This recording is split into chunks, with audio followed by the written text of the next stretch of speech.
19 августа 1991 года. В Москве происходят драматические события.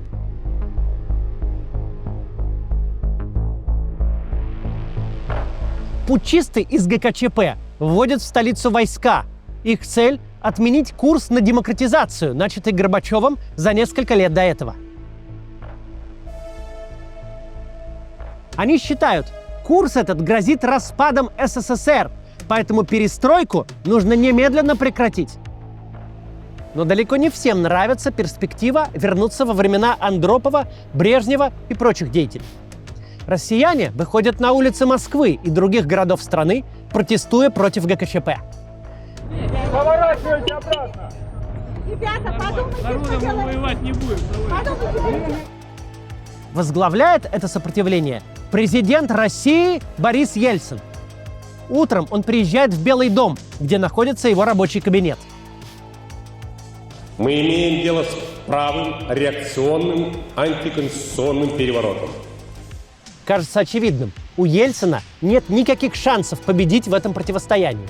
Против него вся верхушка государства.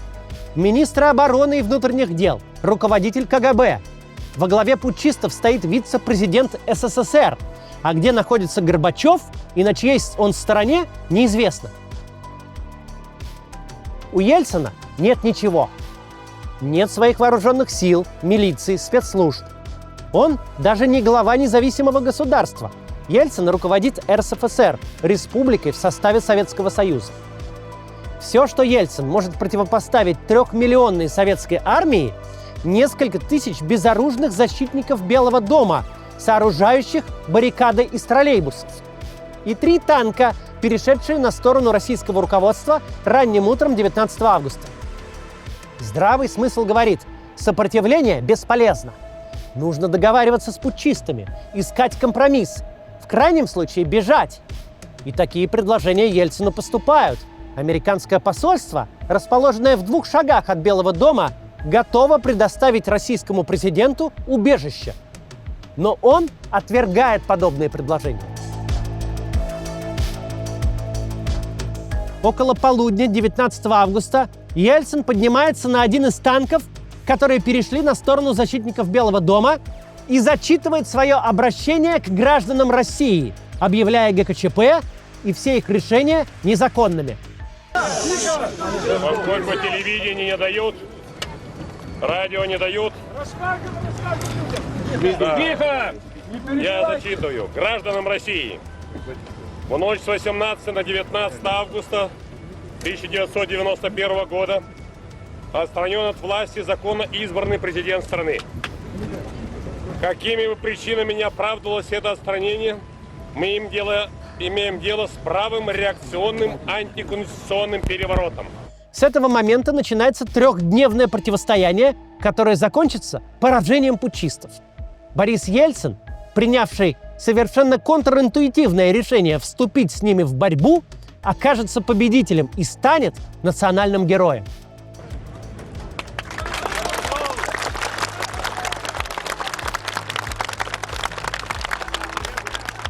Этот фильм о том, как образцовый коммунистический чиновник оказался главным оппозиционером страны, о том, как Борис Николаевич Ельцин поднялся на вершины власти, почему россияне Ельцину поверили и как он распорядился их доверием.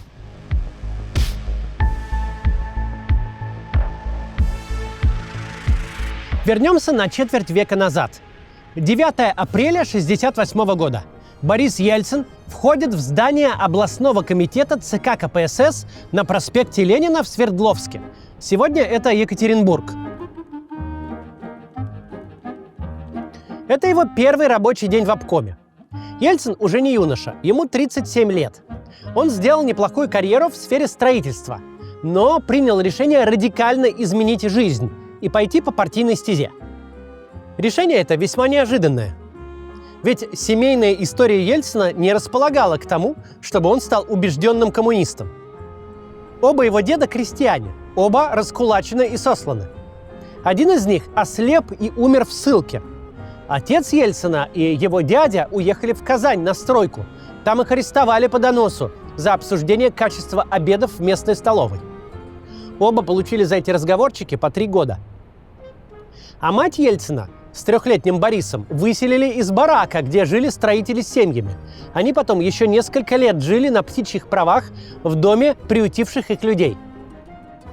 Ельцин окончил политех в Свердловске. Серьезно занимался волейболом и даже стал тренером институтской команды. Несмотря на существенный для волейбола физический недостаток, на левой руке отсутствуют 2 пальца. По словам Ельцина, он потерял их еще в детстве. Вместе с другими мальчиками украл со склада несколько гранат и пытался их разобрать. После института Ельцин пошел в строители. Устроился мастером на стройку. И там за несколько лет преодолел все уровни повышения на производстве, от мастера участка до начальника стройуправления. Врезался в карьерный потолок на крейсерской скорости, а ему еще не было и 30. Чтобы потолок пробить, нужно вступать в партию, иначе никак. Или на всю жизнь застрянешь в начальниках треста, или таки вступишь в КПСС, и тогда сможешь попасть в обком, а может и в Москву. Это совсем не тот карьерный трек, по которому до сих пор шел Ельцин. Если бы он стремился к политической карьере, то вступил бы в КПСС еще в институте и рос бы по этой линии. Комсорг, парторг, горком, обком, ну и так далее. Так делали многие. Например, Михаил Горбачев. Он стал кандидатом в члены КПСС еще в школе, а в 24 года, сразу после университета, пошел работать сначала в комсомольские органы, а потом и в партийные. Ельцин же подал заявление в партию лишь когда ему было уже под 30. Через 7 лет после этого он переходит в Свердловский обком, где возглавляет отдел строительств. Ну так почему же вы вступили в партию? Почему? Что вас толкнуло на это? Что вы от нее ожидали? Ну, наверное, во-первых, традиция. Во-вторых, я считал, что все-таки на этом поприще, искренне тогда считал, на этом поприще я больше пользы могу, значит, принести обществу. По крайней мере, у меня не было таких мыслей, что если коммунист, то по служебной лестнице пойдешь быстрее, чем обычно. Нет, я тогда о карьере не думал. Сотрудники обкома расскажут потом такую историю. В здании была столовая. Обед в ней стоил 60-70 копеек. Причем кассира не было, нужно было положить деньги на специальную тарелочку и при необходимости взять оттуда сдачу. Ельцин каждый день приходит в столовую, достает из кармана пиджака рубль, который ему каждый день заботливо убирала туда жена, Наина Иосифовна, кладет рубль на тарелку и демонстративно не берет сдачу. Он продолжает делать так годами. Однажды кто-то намекает ему, что стоимость обеда выросла. Тогда Ельцин начинает класть на тарелку купюру в 10 рублей. По слухам, даже когда он станет президентом, жена продолжит каждый день класть ему в карман деньги, номинал которых будет меняться в зависимости от эпохи. Так Ельцину спокойнее. Его продвижение по партийной линии идет быстро. В 45 лет он становится первым секретарем обкома Свердловской области, то есть фактически губернатором Свердловской области. Ельцин становится для советской системы управления по-настоящему ценным кадром. Система кривая. У подчиненных нет стимулов работать лучше. Даже мелкие решения требуют согласования сверху. Обратные связи блокированы. Заставить эту машину на квадратных колесах двигаться мог только талантливый руководитель, который понимает, как она устроена, который лично будет вникать во все нюансы. И Ельцин был именно таким. Я стал не просто начальником, но человеком власти. Вложился в партийную карьеру, как вкладывался когда-то в удар по мячу, потом в работу. При этом Ельцин хоть и вступил в партию, но не стал прожженным марксистом и вряд ли вдумчиво читал Ленина. В будущем это ему поможет. В отличие от того же Горбачева, Ельцин не был догматиком и мог критически оценивать казавшиеся незыблемыми устои социализма. Хочу напомнить вам про свою книгу «История новой России». Там понятным языком изложены события конца 80-х, 90-х и нулевых годов. Эти события непосредственно влияют на нашу жизнь по сей день, но о них россиянам известно меньше, чем о произошедшем 100 лет назад. В книге подробно описано, какие проблемы стояли перед реформаторами, какие были альтернативы экономической реформе, как победа Ельцина в конфликте с Верховным Советом создала предпосылки для появления путинской автократии, и как именно Путин строил в нулевых свой режим. Мы структурировали книгу так, что очень легко разобраться, где, когда и что происходило. А еще мы сделали классное оформление, чтобы книга была не просто источником информации, но и украшением личной библиотеки или отличным подарком. Доставляем мы не только в Россию, но и в Казахстан, Армению, ну и по всему миру. Все ссылки я оставлю в описании. Там же вы можете приобрести и наш мерч. Когда он только закончил вуз и пришел на производство, то потратил год, чтобы выучиться основным рабочим специальностям. Как Ельцин сам объяснял, чтобы ни один прораб или бригадир не мог обвести меня вокруг пальца. Продвинувшись по службе, он точно так же старался разобраться в каждой детали той сферы, которой руководил. Это отличало его от многих начальников, которые разбирались лишь в линии партии и идеологии, но не всегда понимали сферу, которой управляют. Часто это были заслуженные работники, герои-фронтовики или старые большевики, но управленцы из них были так себе. Ельцин же был руководителем другого типа. Таких мы еще называем крепкими хозяйственниками сейчас. Это хорошо знающие свое дело люди, прошедшие долгий путь от подмастерья до начальника и при этом занимающиеся операционкой, а не политикой. Стройки Ельцина сроков не срывали. Его производства работали и выполняли план. А когда Ельцин начинает отвечать за всю Свердловскую область, то лично руководит крупными проектами. Например, расселяет бараки на Уралмаше, где десятки тысяч людей жили десятилетиями без надежды на другое жилье. А еще Ельцин занялся магазинами. Проблемы с их снабжением и наличием товаров в Союзе – обыденность. Но в 1976-м, когда Ельцин стал первым секретарем в Свердловской области, с едой там было все совсем уж плохо. Мясо, масло, крупы – все приходилось доставать через знакомство или обходя все магазины в городе, и вечно чего-то не хватало. Так-то за снабжением следили многие чиновники, но Ельцин относился к этому серьезнее. Он лично выясняет, почему в магазинах области дефицит мяса. Пытается решить вопрос, наладить поставки или организовать производство, но вскоре понимает, поставок взять неоткуда. А если открывать новое производство, то товар появится лишь через несколько лет. Тем не менее, он находит выход. В Свердловской области срочно строится несколько птицефабрик, а колхозы устраивают пруды, чтобы выращивать форель. Так в магазинах появляется свежая рыба.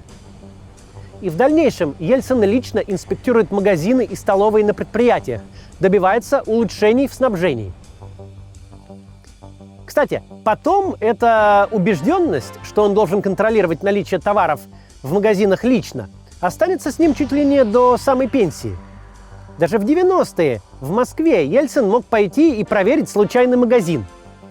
И будет заражать этой практикой других руководителей. Однажды на проверку в булочную придется сходить и Биллу Клинтону. Талант Ельцина признают ЦК КПСС и Совет министров СССР. Они ежегодно вручают лучшему руководителю Красное Знамя. Так вот, из 9 лет на позиции Свердловского первого секретаря Ельцин это знамя получает 7 лет подряд. Но есть у него и качества, которые ставят в тупик товарищей по партии. Качества, которые кажутся им странными. Например, Ельцин принципиально не ругается матом, общается со всеми на «вы», даже с подчиненными, и ни на кого не повышает голос. Ельцин того времени – харизматичный и открытый лидер. Он часто встречается с гражданами, отвечая порой на очень острые вопросы. На встрече собираются полные залы. Иногда это очень успешный стендап. К вам обращаются студенты Синха. В нашей столовой очень грязно. Часто на продуктах можно увидеть мух. По полу и по столам ползают тараканы. Пища готовится некачественно, неаппетитно. Выбора в блюдах нет. Постоянные очереди. Обслуживают медленно. Порой одинаковые обеды. Я сегодня вместе с товарищами был в этой столовой, в Синхе. Но сделал, так сказать, видимо, тактическую ошибку. Вчера уже в 11 часу ночи все-таки предупредил товарищей.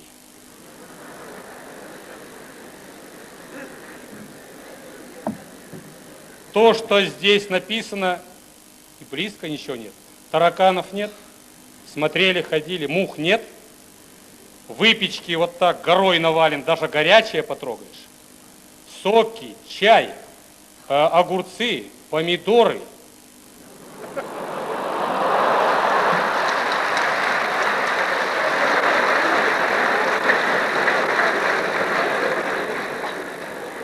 Первых блюд 3.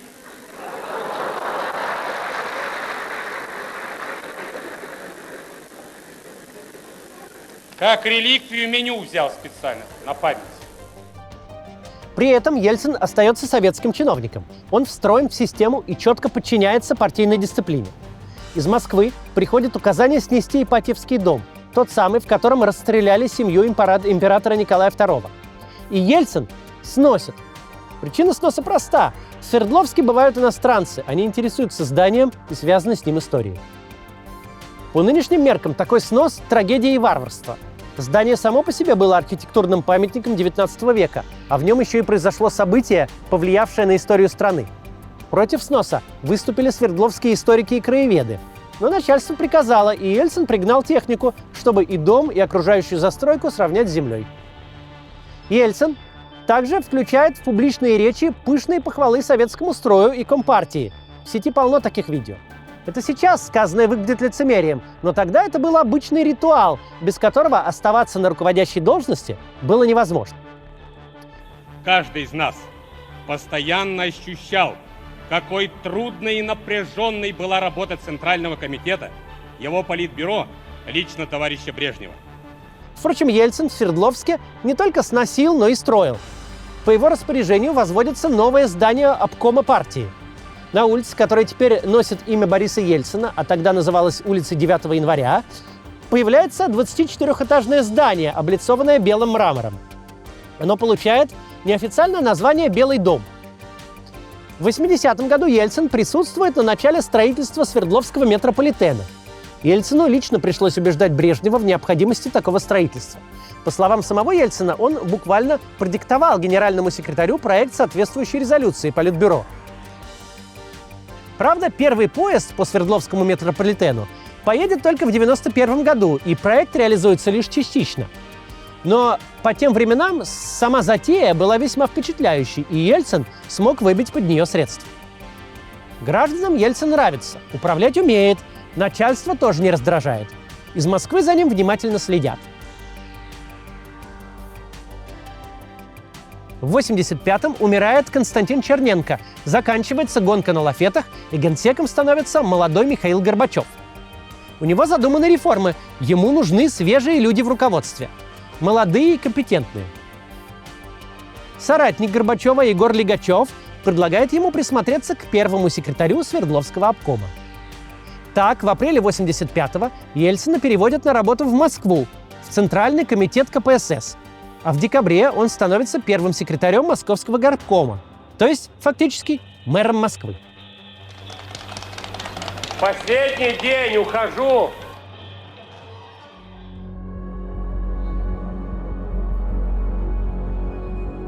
Предшественник Ельцина на этом посту – старый аппаратчик Виктор Гришин, человек осторожный и консервативный, который правил Москвой почти 20 лет. Вокруг него постоянно вился шлейф коррупционных дел. Но главное, он человек еще брежневской команды. К тому же обладает собственными политическими амбициями. Одно время его даже рассматривали в качестве кандидата на пост генсека. Поэтому его судьба предрешена. Пост начальника Москвы сложно переоценить. Это столица СССР, всесоюзная витрина. Это город, где живет и работает вся партийная элита. Горбачев и Лигачев решают, что Ельцин идеально подходит для управления столицей. Молодой и способный, без связей, а главное, без претензий на большее. И Ельцину нужно просто не лезть на рожон, заниматься автобусами, уборкой снега и организацией снабжения спецраспределителей для членов ЦК. Но Ельцин снова решает по-своему. Первым делом он убирает Гришинскую команду, увольняет почти всех руководителей районов, наполовину обновляет аппарат горкома. На освободившиеся места назначаются новые люди, никак не связанные с прежней властью. Например, первым заместителем председателя Московского горосполкома становится никому неизвестный тогда Юрий Лужков. Само по себе увольнение прежних руководителей становится действием очень популярным. Ведь их москвичи считали погрязшими в коррупции и роскоши. Но Ельцин на этом не останавливается. Он начинает демонстративную борьбу с привилегиями, ходит на прием к терапевту в обычную районную поликлинику, носит ботинки советского производства, ездит на работу на общественном транспорте.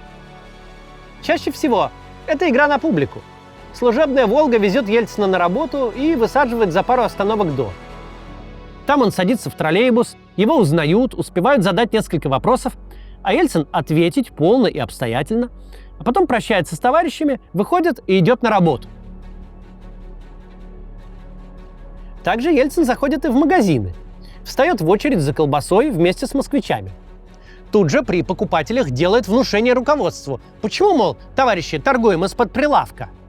Почему не выносится в торговый зал дефицит? Почему по документам ремонт проведен, а по факту нет?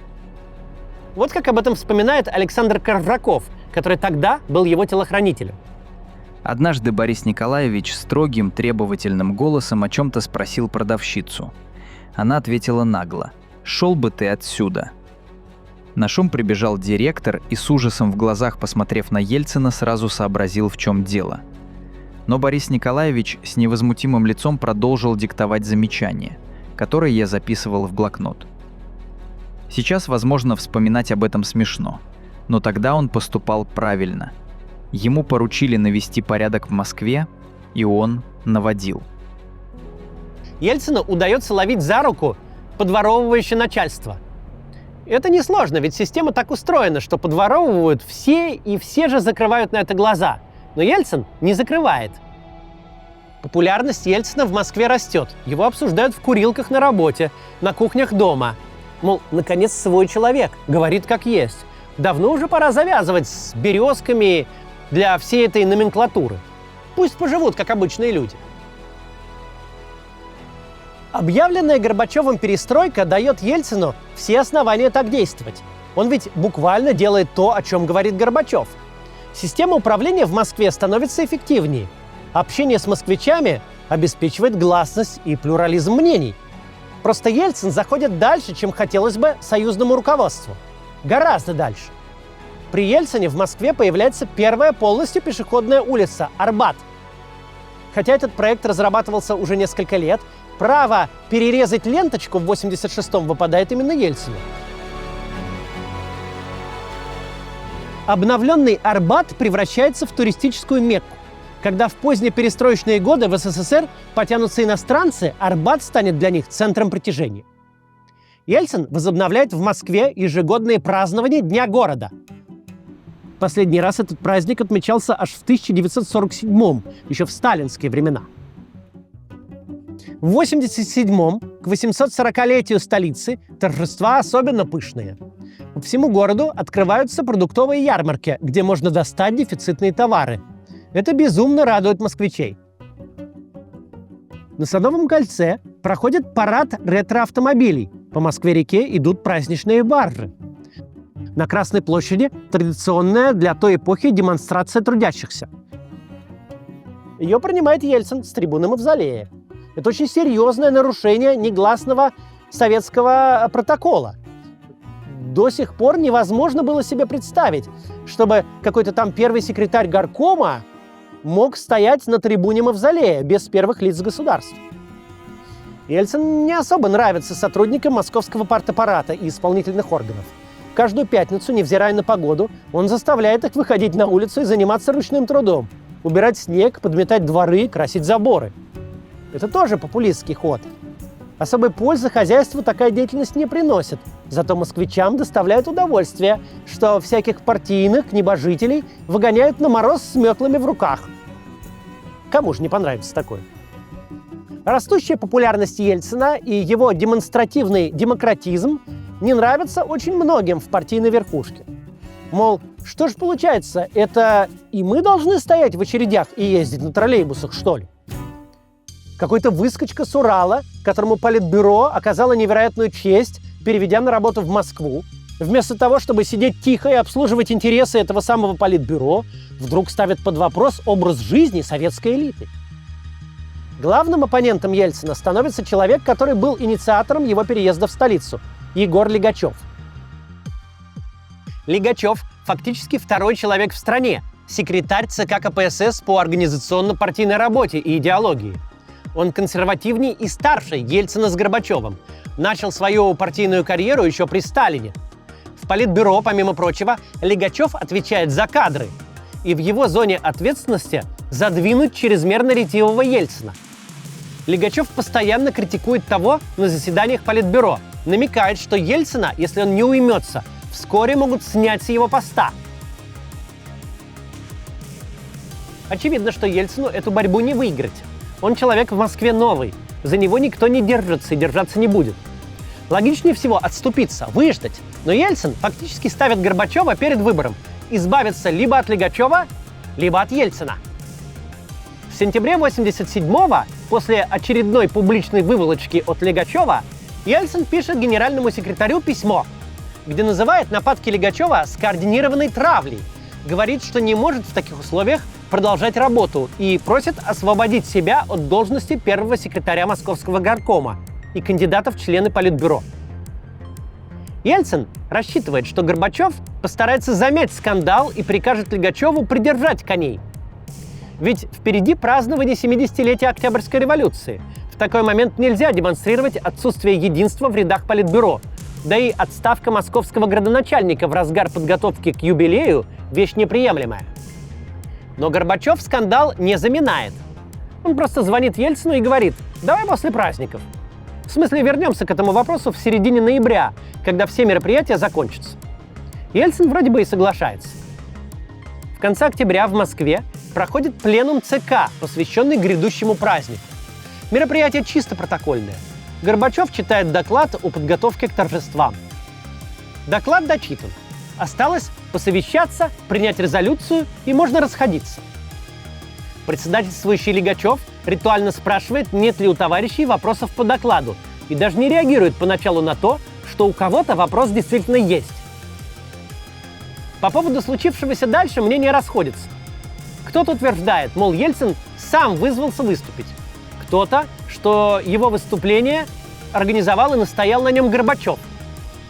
Так или иначе, у Ельцина не было заготовленной речи. Он выступал экспромтом, чего на собраниях такого уровня не бывает. Поднявшись на трибуну, Ельцин пересказывает участникам пленума свое письмо Горбачеву. Критикует не только Лигачева, но и Горбачева за нерешительность и саму перестройку, за низкую ее скорость. В конце выступления снова просит об отставке. Пока Ельцин произносит свою речь, Горбачев сменяет Лигачева на месте председательствующего и превращает техническое мероприятие в истязание Ельцина. 26 человек, включая всех членов Политбюро, по очереди выходят на трибуну. 10-минутное выступление обсуждается несколько часов. Ельцина называют дезертиром, безнравственным подлецом, провокатором, предателем Родины. Хотя в этой ситуации главный провокатор, конечно, Горбачев. Он сознательно обострил конфликт и довел его до крайней точки, чтобы продемонстрировать: любое проявление нелояльности, любая попытка шантажировать руководство, тем более предъявлять ультиматумы, будет сурово наказана. Ельцин понимает, что зашел слишком далеко. Пытается каяться, взять свои слова назад, даже просит Горбачева не принимать его отставку. Но это уже бесполезно. Ельцин теряет должность первого секретаря, лишается статуса кандидата в члены Политбюро. Взамен ему дают пост зампреда Госстроя в ранге министра. Все-таки времена меняются. В былые годы Ельцина в лучшем случае отправили бы послом в Эквадор куда-нибудь или директором на завод в Сибири. Тем не менее, все уверены, это конец. После такого падения снова вскарабкаться на вершину власти невозможно. Ведь Ельцину почти 60, и кажется, все, что ждет его впереди, более или менее почетная пенсия. Он тоже так думает и тяжело переживает случившееся. Через несколько дней после пленума Ельцин попадает в больницу, то ли из-за сердечного приступа, то ли вообще из-за попытки самоубийства. Но именно с этого провала начинается политическая карьера Бориса Ельцина.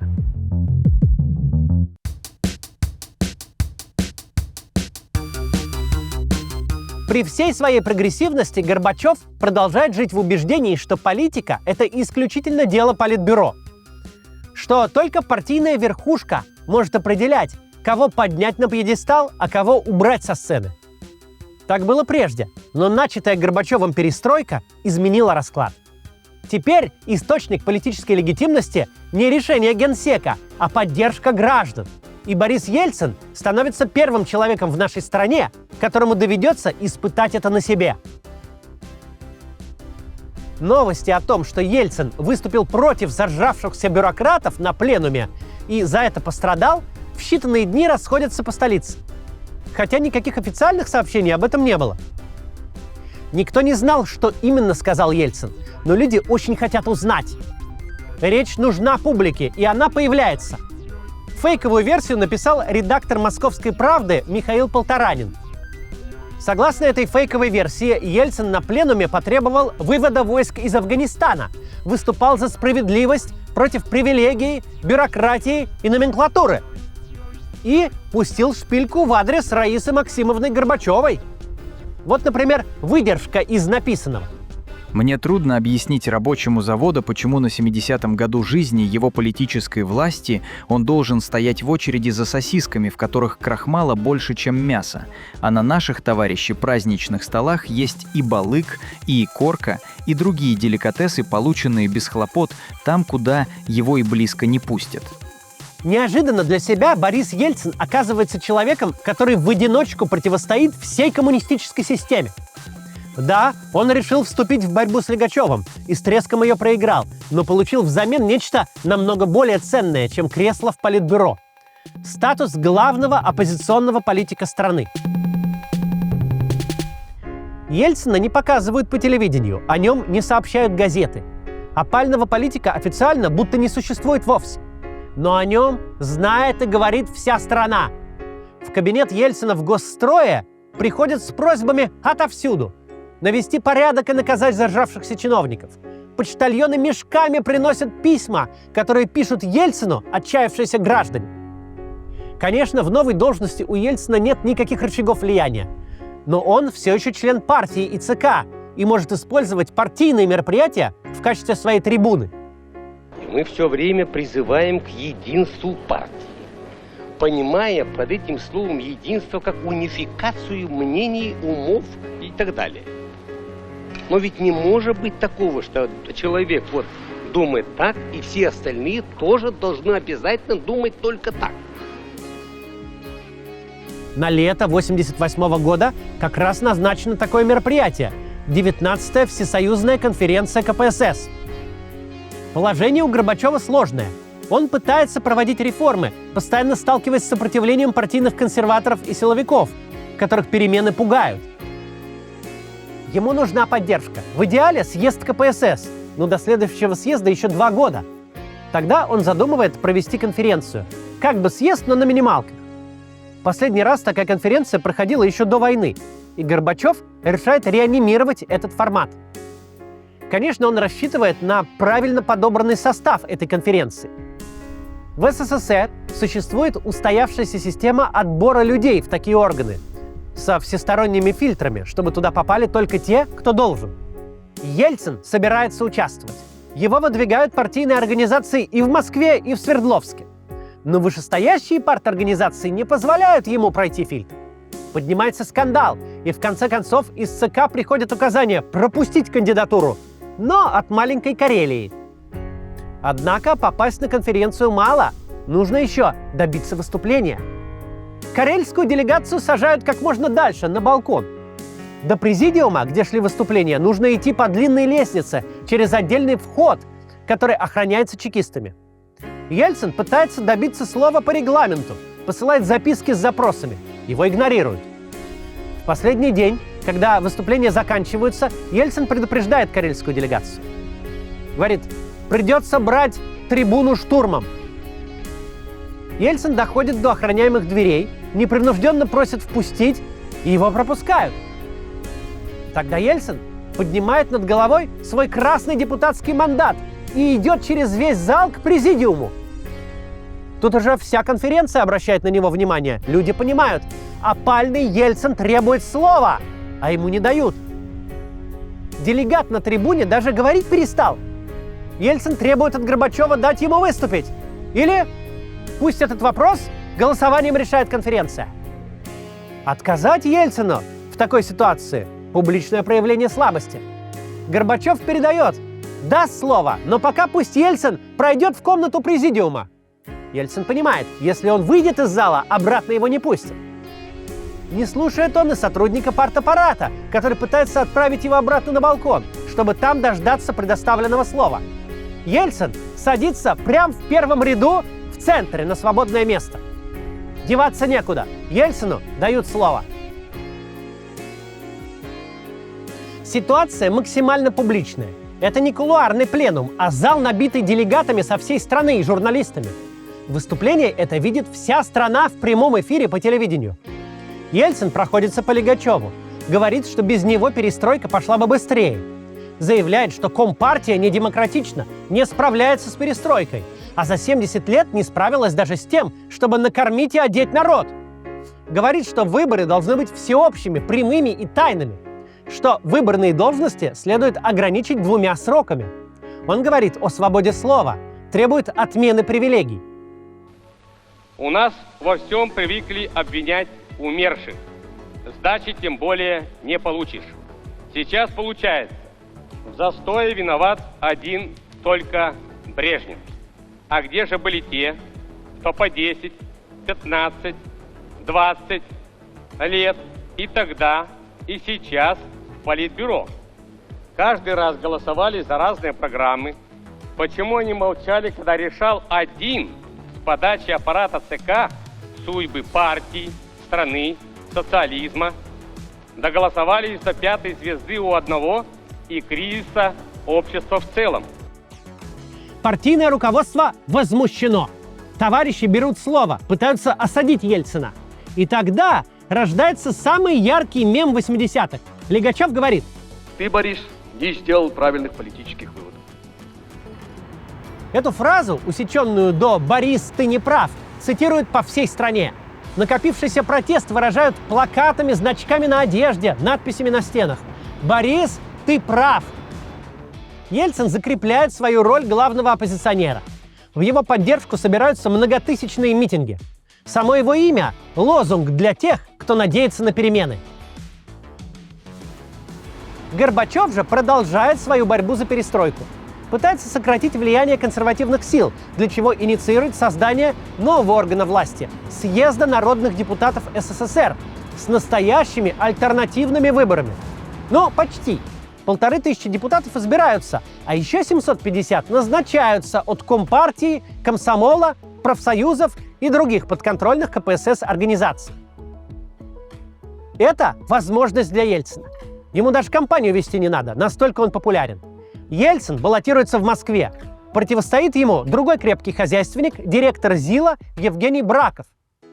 Ельцин не оставляет ему ни шанса и побеждает с результатом в 90%.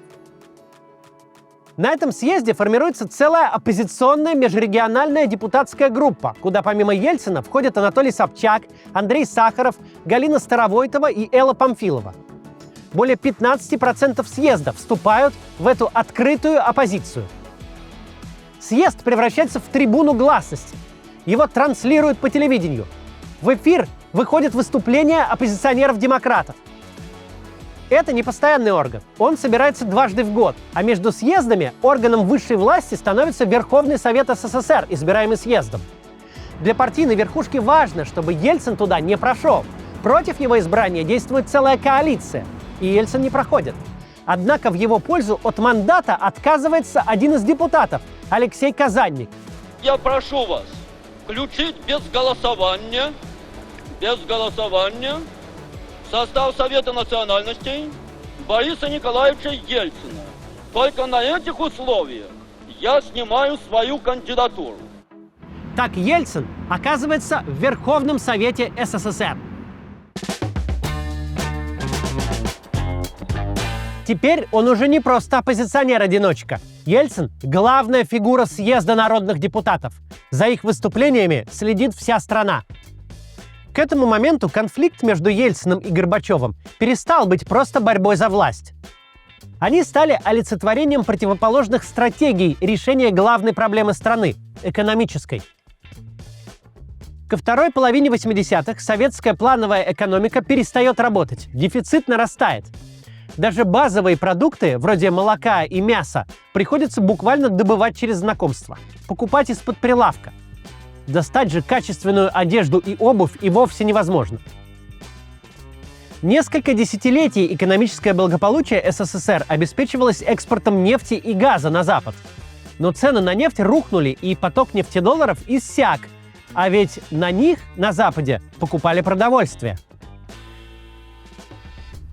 Всем было очевидно, что эту систему нужно реформировать. Собственно, так и возникла идея перестройки. Но подходы Ельцина и Горбачева существенно отличаются. Горбачев пытался найти решение в рамках социалистической системы. Он снова и снова возвращался к трудам Ленина, пытаясь найти ответ, что же делать. Придумывал то ускорение, то усиление соцсоревнования, вводил то госприемку, то сухой закон. Однако ситуация лучше не становилась. Наоборот, становилась лишь хуже. Ельцин же довольно быстро переходит на более радикальные позиции.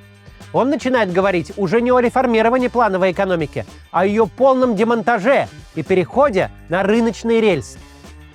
Это совсем не очевидное решение для человека, воспитанного в советской системе и никогда не видевшего настоящей рыночной экономики.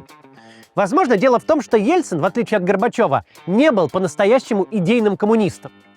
Кроме того, на него большое влияние оказали поездки в капиталистические страны, куда Ельцина активно начали приглашать, когда он оказался в опале. Я был в магазинах, и мне неудобно. Стыдно за себя, стыдно за других. Стыдно, что нет элементарных продуктов. Меня обвиняют, что я сравниваю с Японией, Америкой. Ну а почему нет?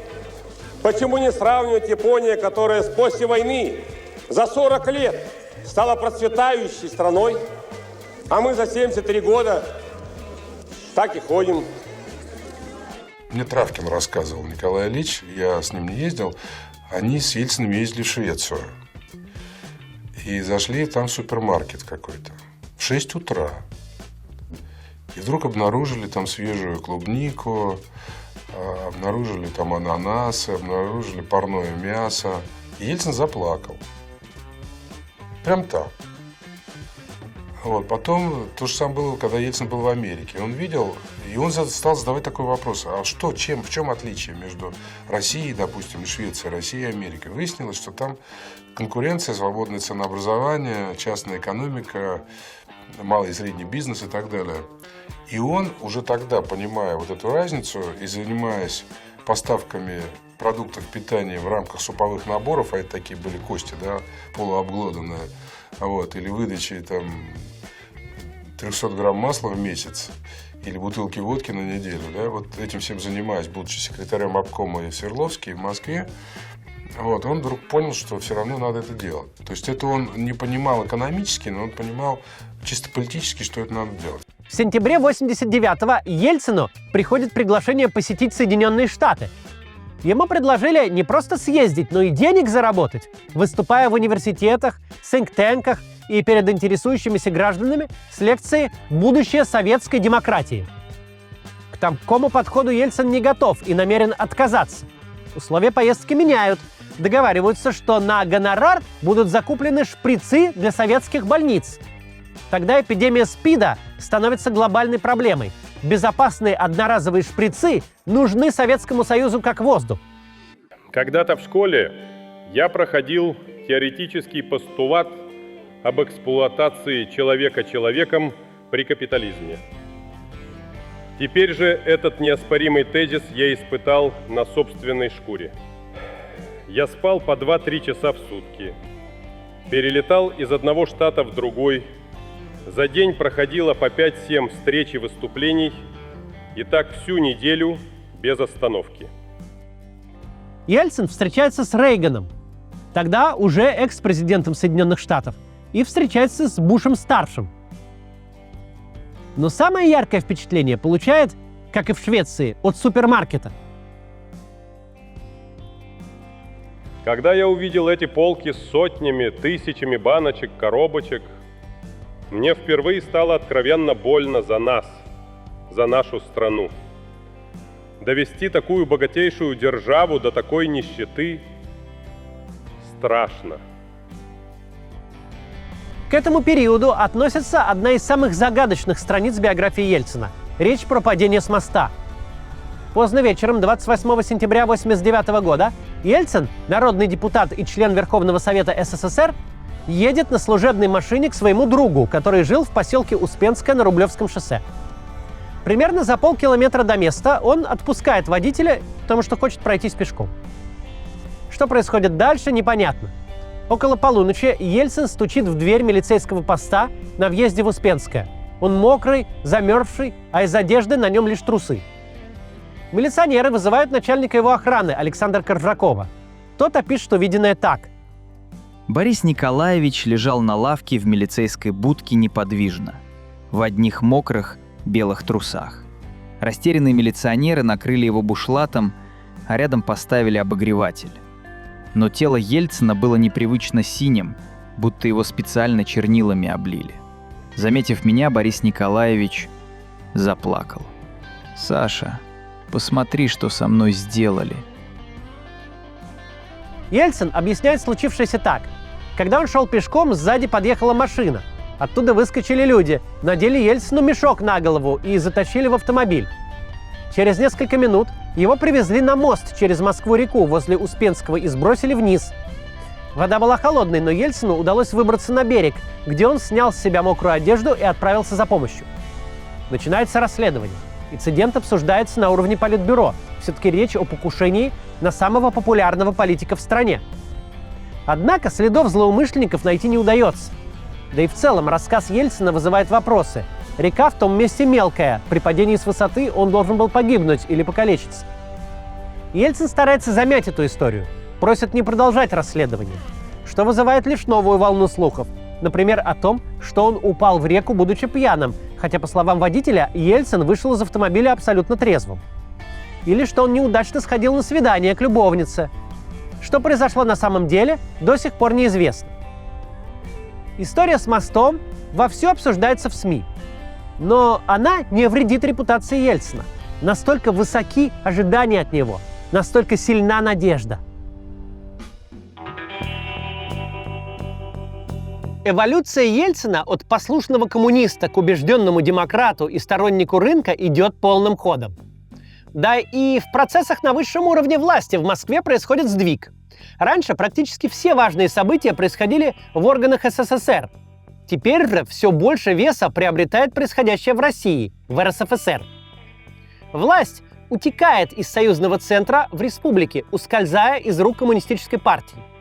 В начале 90-х в Москве проходят митинги. Люди требуют отмены статьи номер 6 Конституции СССР, которая устанавливает руководящую роль КПСС.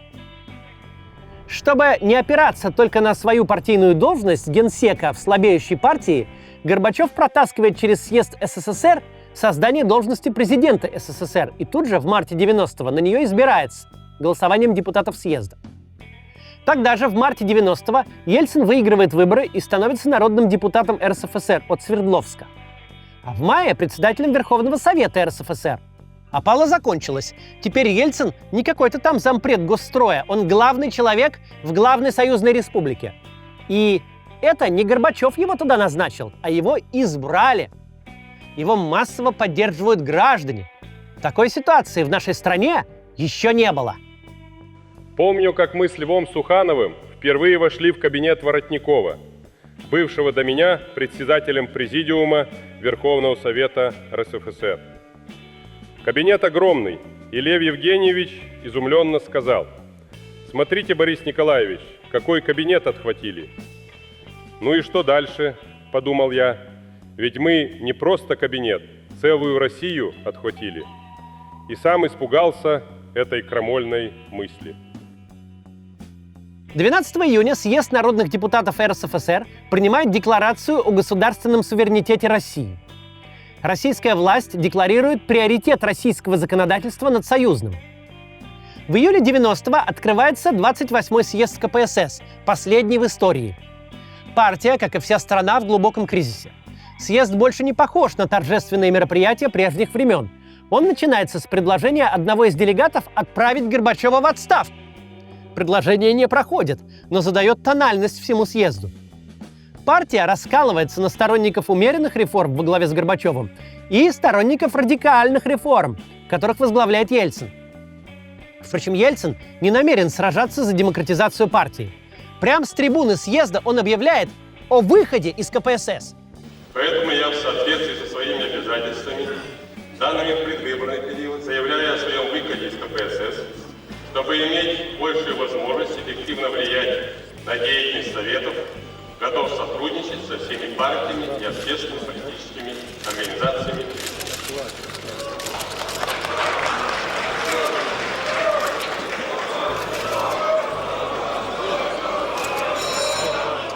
Партийная карьера Ельцина, начавшаяся в далеком 68-м, закончена. КПСС ему больше не нужна.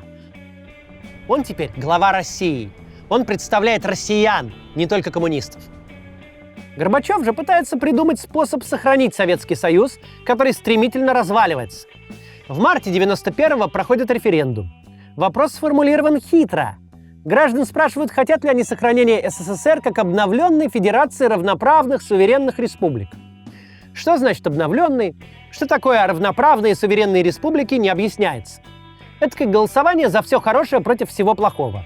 Ну и 78% избирателей голосуют «за». Но республики разбегаются, невзирая на результаты референдума.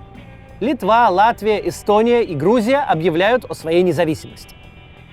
А в России 12 июня 1991 года проходят первые в истории президентские выборы, на которых, разумеется, побеждает Ельцин. Он набирает 57% голосов. Его основной соперник, бывший союзный премьер-министр Рыжков, получает лишь 17%. На третьем месте молодой популист Жириновский. Теперь Ельцин – всенародно избранный президент. За него проголосовало 45 миллионов человек.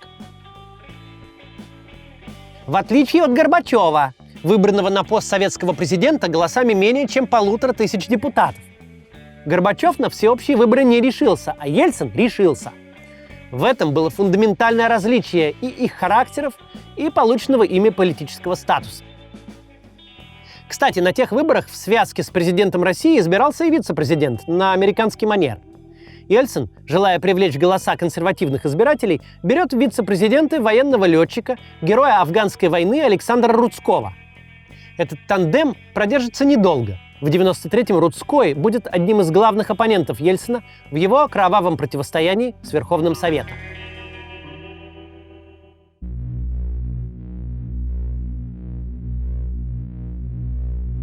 Летом 1991 года главный вопрос – можно ли сохранить СССР? В Новоогарёво, резиденции Горбачева, идут переговоры о подписании нового союзного договора с большим суверенитетом и полномочиями для республик. Развивается этот процесс вполне успешно. Да, некоторые республики, в первую очередь балтийские, отказываются в этом участвовать. Но Россия, Украина, Беларусь, Казахстан и многие другие готовы поставить свою подпись. Окончательное согласование договора назначают на 20 августа. Но утром 19 августа жители СССР внезапно узнают, президент Горбачев, находящийся на отдыхе в Крыму, теперь отстранен от власти в связи с болезнью, а все рычаги управления переходят в руки Государственного комитета по чрезвычайному положению, ГКЧП. Указ вице-президента СССР.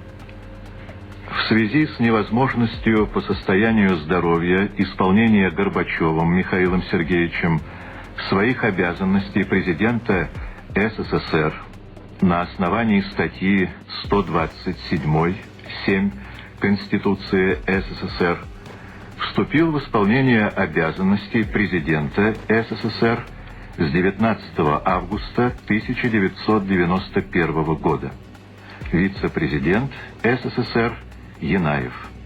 18 августа 1991 года. Ельцина на правительственной даче в подмосковном Архангельском будет дочь Татьяна. «Папа, вставай! Переворот!» Из новостей ничего не понятно. По телевизору без остановки крутят концерты классической музыки и балет «Лебединое озеро». В Москву входят танки. Военные берут под контроль правительственные здания, Центральный телеграф и Останкино. Задачей Ельцина установлено наблюдение. Арест возможен в любой момент. Ельцин собирается, прощается с семьей и едет на работу. По какой-то причине приказ о его задержании так и не поступает. Президенту России дают добраться до Белого дома. К 11 часам утра граждане начинают выходить на Манежную площадь и проносить российские триколоры. Колонной они идут по улице Горького к Белому дому. Москва битком набита правительственными учреждениями.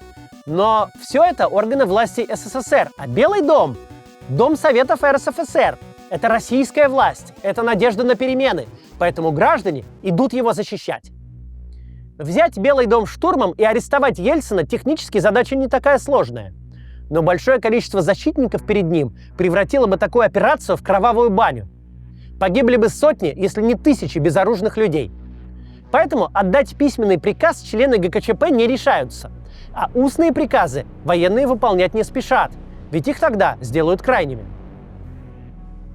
3 дня продолжается это противостояние. В ночь на 21 августа в тоннеле под Калининским проспектом происходит трагедия. Пытаясь остановить бронеколонну, которой командовал будущий генерал Суровикин, погибают 3 защитника Белого дома. Произошедшее отрезвляет всех. Министр обороны маршал Язов выводит армию из столицы. Восторженная толпа штурмует здание КПСС на Старой площади, а на Лубянке сносит памятник Дзержинскому. Членов ГКЧП берут под арест. Горбачев триумфально возвращается из Крыма в Москву. Хотя главный триумфатор, конечно, Борис Ельцин.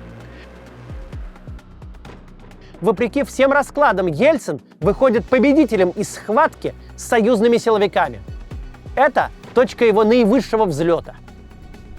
В ту эпоху не существовало объективных замеров рейтингов политиков.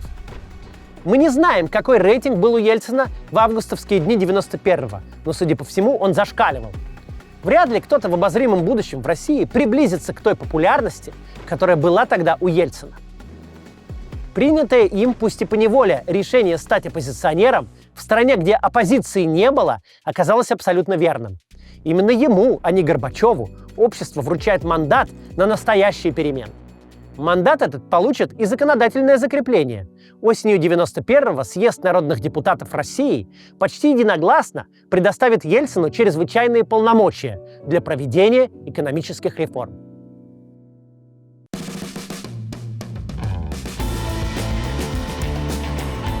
Если вы родились в 90-е или позже, то наверняка помните Бориса Ельцина в основном по кадрам последних лет его президентского правления.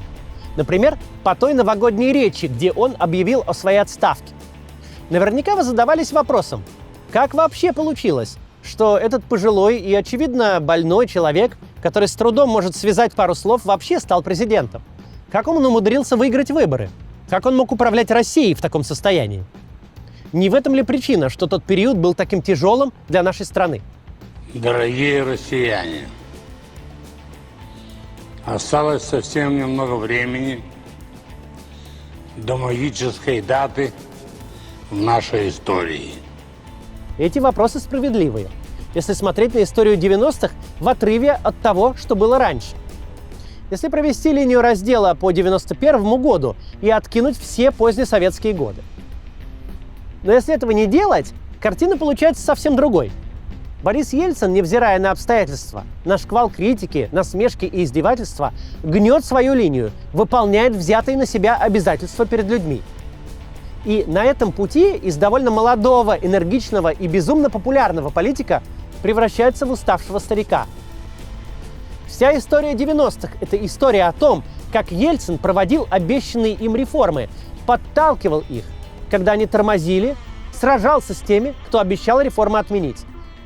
В 91-м он выбрал команду молодых экономистов во главе с Егором Гайдаром, которым выпала самая тяжелая задача – разгребать авгиевы конюшни советской экономики.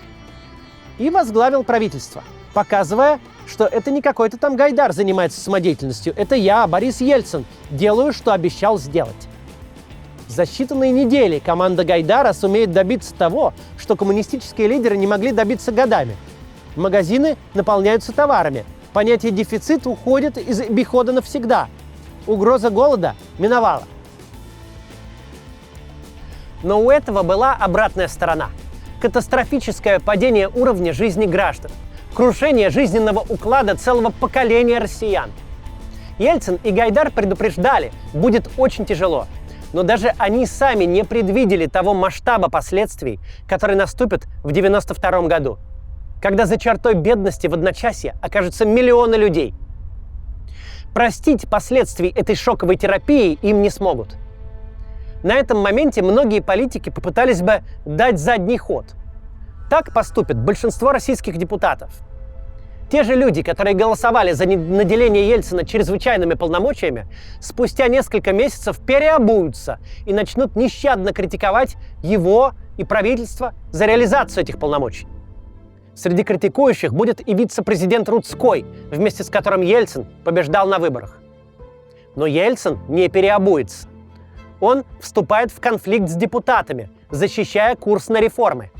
В конце 92-го он теряет Гайдара. Депутаты отказываются назначить его на должность премьер-министра. Осенью 93-го этот конфликт заканчивается стрельбой из танков по Белому дому и распуском съезда народных депутатов. А Ельцин проведет через референдум суперпрезидентскую конституцию, которая существенно расширит его возможности ради проведения реформ. Следующей угрозой станет возможность коммунистического реванша в 96-м. Тогда Геннадий Зюганов будет считаться абсолютным фаворитом президентских выборов, а Ельцин растеряет свою популярность. Казалось бы, очевидное решение – выдвинуть компромиссную фигуру Черномырдина или Лужкова и уйти в тень. Но миссия Ельцина не завершена. Он ввязывается в совершенно безнадежную битву и выигрывает и ее. Работа на износ во время кампании, безумные танцы в Ростове-на-Дону, несколько инфарктов. Все это, чтобы не допустить возвращения коммунистов и продолжить реформы. Едва оправившись от последствий выборов, Ельцин снова перетряхивает правительство, выдвигает в первые вице-премьеры Чубайса и Немцова. Возникает так называемое правительство младореформаторов. На него у Ельцина планы особые. Эти люди должны завершить то, что не удалось Гайдару. Борис Немцов тогда и вовсе считается преемником Ельцина. Но правительство младореформаторов теряет свои позиции из-за борьбы с олигархами, добившись, правда, увольнения с госслужбы самого влиятельного из них, Бориса Березовского. У Ельцина появляется новый план. В 98-м кабинет возглавляет молодой экономист Сергей Кириенко. Ему отведено немного времени. Финансовый кризис приводит в августе 98-го к дефолту. Ельцин готов прикрывать Кириенко до последнего, заявляя журналистам за несколько дней до дефолта, что девальвации рубля не будет. Одна фраза от вас зависит. Не будет. Не будет девальвации. Твердо и четко. Твердо и четко. И хоть прямой вины Кириенко в дефолте и нет, он вынужден принять за него ответственность и уйти в отставку. Затем приходит Примаков, который Ельцину не нравится. Человек из прошлой эпохи. После него Степашин, который оказывается слишком вялым и нерешительным. И при этом Госдума с коммунистическим большинством постоянно вставляет палки в колеса, норовит объявить президенту импичмент, критикует любое его решение. С августа 99-го Ельцин останавливается на фигуре Владимира Путина. Тот кажется ему идеальным человеком, который сможет продолжить его дело. Молодой, много лет работал с одним из лидеров российских демократов Анатолием Собчаком. Скромный и исполнительный. Да, бывший чекист, но кто без греха? И, казалось бы, уж точно не бывшему кандидату в члены Политбюро Ельцину рассуждать про темные пятна в биографии. Ельцин назначает Путина премьер-министром. Потом уходит в отставку, передав ему бразды правления. Что будет дальше, вы знаете. За свою жизнь Ельцин совершил множество ошибок, маленьких и больших, и одну катастрофическую, выбрав преемником человека с совсем иными ценностями. Он не будет укреплять хрупкие демократические институты, появившиеся за ельцинское правление, а уничтожит их. Довольно быстро Ельцин осознает свою ошибку. Уже через год, когда Путин вернет советский гимн, Ельцин отзовется об этом вот так. Красивенько. Но даже при всех этих ошибках масштаб фигуры Ельцина мы пока еще не можем оценить до конца, потому что прошло слишком мало времени, и потому что путинская пропаганда сознательно очерняла всю его эпоху. Но стоит помнить, Борис Ельцин – это уникальный в истории нашей страны политик. Завоевав невероятную любовь граждан, он использовал этот актив не для захвата власти и раздачи состояний родственникам и друзьям детства, а чтобы выполнить данные гражданам обещания. До завтра!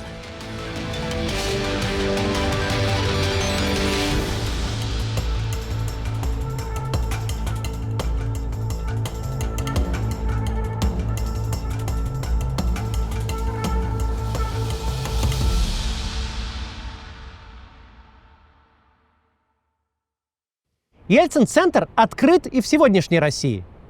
Может быть, это ненадолго. На него постоянно покушаются, как-то нападают, но пока он есть, и в него можно сходить. Так что сходите.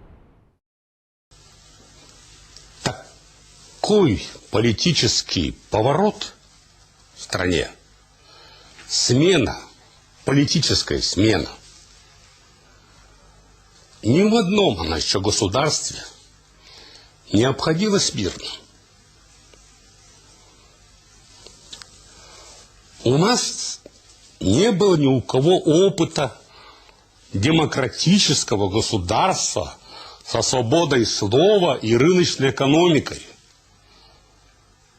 Последний был опыт, который был уничтожен в 1917 году. Кто его помнит с тех времен? Никто не помнит.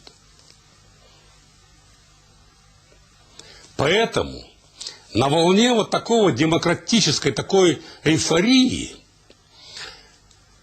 было впечатление и у меня тоже, да и у экономистов, которые занимались, что мы довольно быстро пройдем период, который даст положительные результаты от этих преобразований, от этой смены политической системы.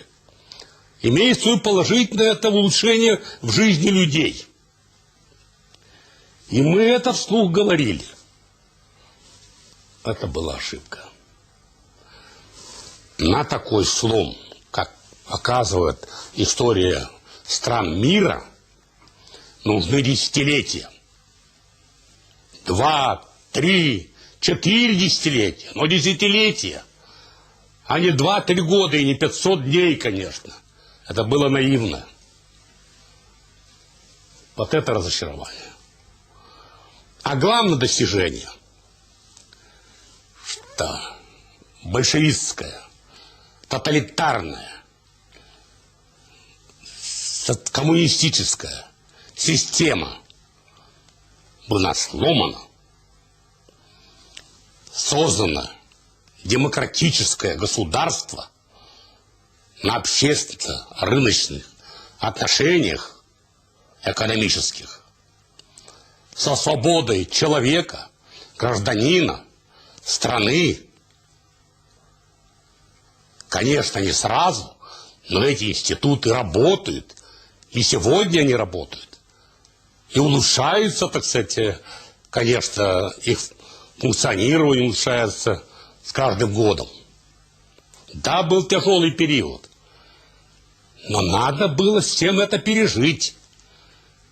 Надо было. И простым людям, и руководству, и президенту надо было пережить. Так вот, создана новая, так сказать, Россия. И я убежден, уже поворота не будет. Вот это самое главное достижение. Не будет поворота, а тем более отката назад. Все.